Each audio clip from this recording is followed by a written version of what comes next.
Police find suspect hiding in St. George. 3 hospitalized following wrong-way crash.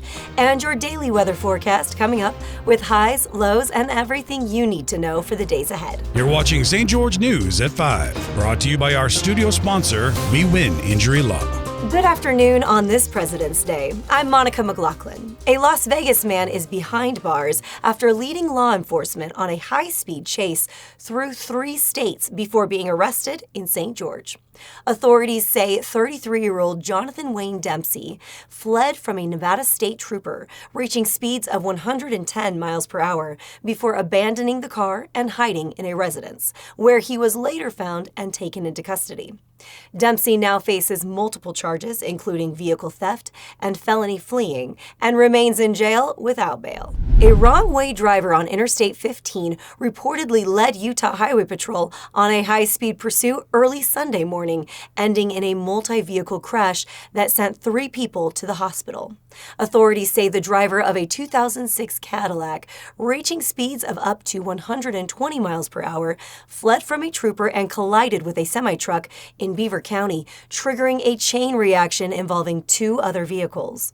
The Cadillac's driver was airlifted in critical condition, while 2 occupants from another vehicle sustained minor injuries. Let's take a look at your daily weather forecast, brought to you by Casablanca Resort and Casino. In St. George, it's currently partly cloudy at 62 degrees. Expect a low tonight of 41 degrees, with tomorrow's high reaching 62 with a low of 36. Over in Mesquite, it's 64 degrees right now with a mix of clouds. Tonight's low will be 45 degrees with a high of 69 and a low of 43 expected tomorrow. Meanwhile, in Cedar City, it's cloudy with a current temperature of 50 degrees. Anticipate a low tonight of 27 degrees with tomorrow's high at 48 and low at 25. Utah Tech University students and graduates have enhanced the Parks Pass app, making it easier for visitors to purchase passes, access trail information, and check park availability. For more on how these updates are streamlining state park visits, here's Stephanie DeGraw. Exploring Utah state parks is more streamlined due to recent improvements to its Park Pass app.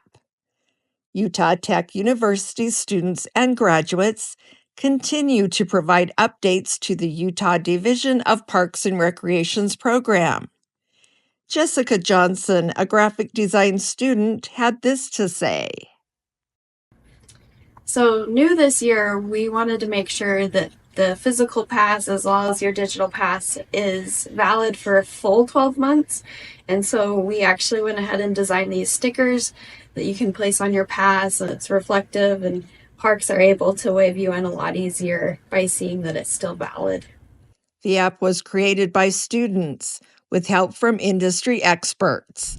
Thanks, Stephanie. The Washington County School District Board of Education celebrated Utah Online School's 20th anniversary, highlighting its success and honoring 2 teachers for their dedication. Here's Nick Fiala for more on the school's impact and the recent recognition. The Washington County Board of Education heard from leadership of the Utah Online School as they celebrated the school's 20-year anniversary.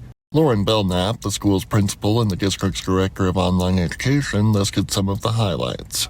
You'll notice in 2025, we have 14,000 active students, 42,000 active courses, 218 staff members, and we're anticipating 367 graduates this year. No, those aren't wrong numbers. They are actually accurate as to what we have today. Jake Shoemake, vice president of the county's Education Association, honored 2 of the school's teachers with awards after reading compliments from their peers and students, beginning with language arts teacher Christina Herron. Another staff member said, "Christina is a great example of kindness and patience. She is in tune with what her team needs and does a stellar job listening to their concerns and helping them resolve issues. She manages to effectively instruct her students in the ways that are best to help them succeed and guides her team with her giant heart and professionalism." And they had asked, what could you change or what would you improve? And this student said, I don't have anything that I could think of to improve, but I have to say Mrs. Herron was a great teacher and gave us very good, challenging assignments. And so, Christina, let's see, I know you've been there at least 12 years because we were at Pineview Mill for about a year together. It's about 12 years you've been there now? And so if it's 20 years, you've been there over half the time in the schools that existed. Yeah? Social studies teacher Madison Scholes Belknap was also honored. She did not attend the meeting in person, but joined in over the phone. I am very overwhelmed with gratitude and very surprised to be funding the place. I'm just very appreciative. Madison has been a teacher with Utah Online since the secondary school was embryonic. She has had roles both as a mentor for the school helping students enrolled with US to be successful in their online courses and as a teacher in the social sciences department.